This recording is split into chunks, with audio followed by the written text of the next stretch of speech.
প্রিয় দর্শক শ্রোতা ভাই ও বন্ধুগণ, আসসালামু আলাইকুম। আজকে আপনাদের দেখাবো ফার্মের জীবাণুমুক্তকরণ ও শোধন কিভাবে করতে হয়।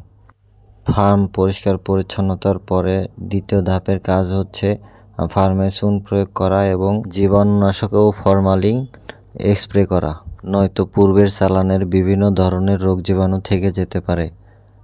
চুনের মধ্যে আমরা ব্লিচিং পাউডার এবং পানি মিক্সড করে গুলিয়ে নিয়েছি এবং খুব ভালোভাবে গুলিয়ে হাত স্প্রের সাহায্যে আমরা পুরো ফার্মটি ছিটিয়ে দেব। চুনগুলো ছিটিয়ে দেওয়ার পরে আমরা পর্দাগুলো ফেলে দিয়ে জীবাণুনাশক বা ফরমালিন পুরো ফার্মে ছিটিয়ে দেব, দিয়ে 3 দিন ঢেকে রাখবো। যদি আমরা জীবাণুমুক্তকরণ না করি তাহলে ফার্মের মধ্যে বিভিন্ন ধরনের রোগ জীবাণু আসতে পারে এবং লসের সম্ভাবনা হইতে পারে। তাই বাচ্চা ওঠানোর পূর্বে আমরা অবশ্যই এগুলো কাজ করব, তা না হলে বিভিন্ন সমস্যার সম্মুখীন হতে পারি। তাই আমাদের সকলের উচিত ভালো ফলাফলের জন্য এগুলো পরিচর্যা করা। পরবর্তী ধাপের ভিডিও পেতে আমাদের সাথেই থাকুন। ধন্যবাদ সকলকে।